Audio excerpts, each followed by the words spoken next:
बस एक निवेदन सबसे करना चाहूंगा, जितने लोग आस्था चैनल पर सुन रहे हैं, जितने फेसबुक पर सुन रहे हैं और जितने इस बैतुल की पावन धरा पर श्रवण कर रहे हैं, उनसे एक बात कहूंगा। जब कोई नारी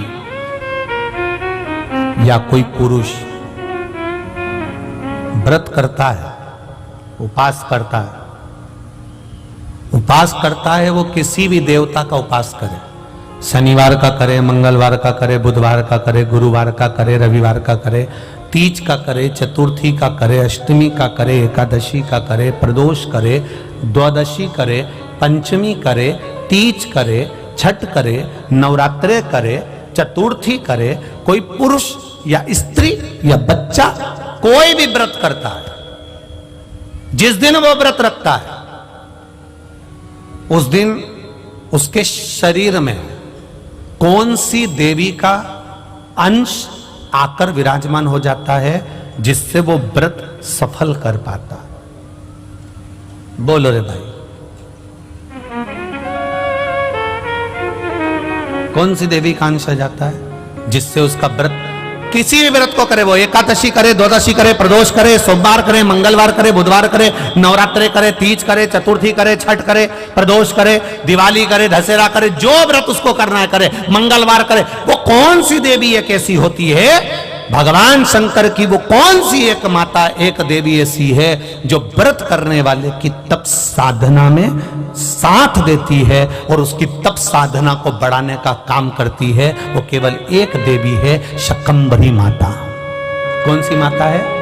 माता शाकंभरी, केवल एक है जो व्रत साधना तप आराधना करने वाले के साथ हमेशा साथ देने के लिए उसके हृदय में विराजमान होती है, उसके चित्त वृत्ति में बैठी रहती है। भजन का बल पड़ा शाकंभरी,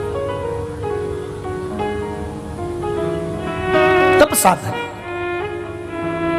कितना सुंदर कहा है, जो व्रत करता है ना, हम तो यहां तक कहते हैं कि अगर कोई कथा सुनने बैठा हुआ है, कथा सुन रहा है, आपको जाना है, आपका शरीर का जरा सा अंश भी चलते समय दूसरे के शरीर को नहीं लगना चाहिए। शिव महापुराण में वर्णन आया है पितरों की 3 कन्याओं का, मेना, धन्या, कला, इन तीनों का वर्णन आया है। पितृलोक में ये तीनों आराम से रह रही थी और सनकादि ऋषि बैठकर तप कर रहे थे, कथा की चर्चा कर रहे थे, सत्संग कर रहे थे। पहले मेना निकल कर गई, फिर धन्या निकल कर गई, फिर कला निकल कर गई, एक के पीछे एक तीनों निकल कर गई, तीनों निकल कर गई। इनका शरीर का लहंगा संत सनकादि ऋषि के जंघा पर पड़ गया, क्रोध आ गया, ऐ मेना, धन्या, कला, मैं तुम्हें श्राप देता हूं कि तुम तीनों मृत्यु लोक में एक साधारण सी स्त्री बनोगी।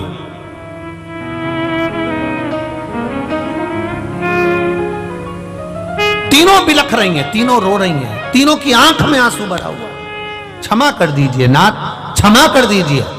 सनकादि ऋषियों ने कहा, जब कोई कथा सुनने के लिए बैठता है, सत्संग करने के लिए बैठता है, सदगुरु की शरणागति में बैठता है, मंदिर देवालय में बैठता है, भगवान के भजन में बैठता है, जितनी देर वो भगवान का गुणगान करने बैठता है, उतनी देर तक उसके हृदय में शाकंभरी माता का निवास होता है। शाकंभरी माता ऐसे अलग से नहीं रहती। जितनी देर वो तप साधना में, भजन में, संकीर्तन में, कीर्तन में, स्मरण में डूबा रहता है, उतनी देर तक शाकंभरी उसके अंदर रहती है। जब आपका शरीर जाते उसको लात लगती है, शरीर का अंग लगता है, कोई सामान लगता है, शाकंभरी को क्रोध आता है और वो क्रोध उसके मुख से निकलकर तुम्हें श्रापित कर देता है। इसके फल अनुसार तुम्हें तीनों को मृत्यु लोक में जाना पड़ेगा। चरणों में पड़ गई, हमारा उद्धार कैसे होगा? तब सनकादि ऋषियों ने कहा, तुम्हारा उद्धार, मेना, तुम्हारे घर में पार्वती का जन्म होगा, धन्या, तुम सुनैना बनोगी, तुम्हारी गोद में माता सीता खेलेगी, कला, तुम कीर्ति बनोगी, तुम्हारी गोद में राधा खेलेगी। ये 3 देवियां जब तुम्हारी गोद में खेलेगी, जगत का कल्याण कर देगी। वो जगत का कल्याण करेगी तो तुम्हारा कल्याण अपने आप हो जाए, अपने आप।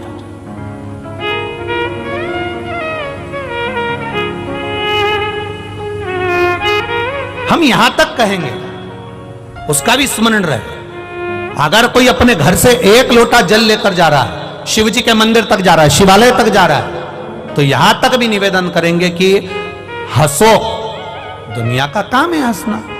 अभी आदर जी कह रहे थे कि जब कोई सनातन धर्म के लिए आगे बढ़ता है, कोई अच्छे काम के लिए आगे बढ़ता है, तो दुनिया ताने भी देती है, अपशब्द भी कहती है, टांग भी खींचती है, लोग अपशब्द पर अपशब्द कहते हैं। जब आप एक लोटा जल लेकर देवालय शिवालय की ओर जाएंगे, तो आप जिस रास्ते से निकल कर जाएंगे, दुनिया के लोग आप पर भी हंसेंगे। लो, एक और आ गई सियोर वाला महाराज की चेली, लोग हंसेंगे, ये चल दी सावित्री बनकर, अनसुईया बनकर। दुनिया के लोग कहेंगे, अपशब्द कहेंगे, आड़ा टेढ़ा कहेंगे, बोलेंगे, पर आग लगे बस्ती में अपन रहो मस्ती। कहे तो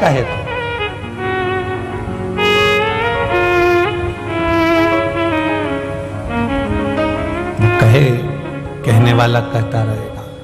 जिस समय पूजन का कोई साहित्य, पूजन का कोई सामान, पूजन की कोई सामग्री हमारे हाथ में रहती है और हम पूजन करने जाते हैं और पूजन कर कर वापस आते हैं, उस व्यक्ति को देखकर अगर कोई दूसरा हंसता भी है तो समझ लो वो अपनी जिंदगी को बर्बाद करने की सीढ़ी पर पांव रख दिया है। उसने अपनी जिंदगी की बर्बाद होने वाली सीढ़ी पर पांव रख दिया कि अब उसको बर्बाद हो निश्चित है। देवव्रत शिव जी के सामने बैठा है, घोर तप कर रहा है, घोर तप, अखंड तप करने में लगा हुआ, और ऐसा अखंड तप देवव्रत कर रहा है। उसको केवल एक चीज मालूम करना है कि मेरी बेटी, जिसको मैं समझा कर रह गया, वो बेटी की दशा कैसी है। तब देवव्रत ने अखंड तप करा।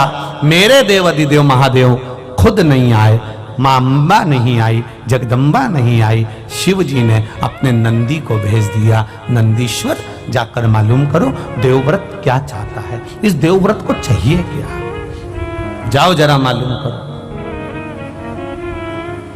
जाओ। और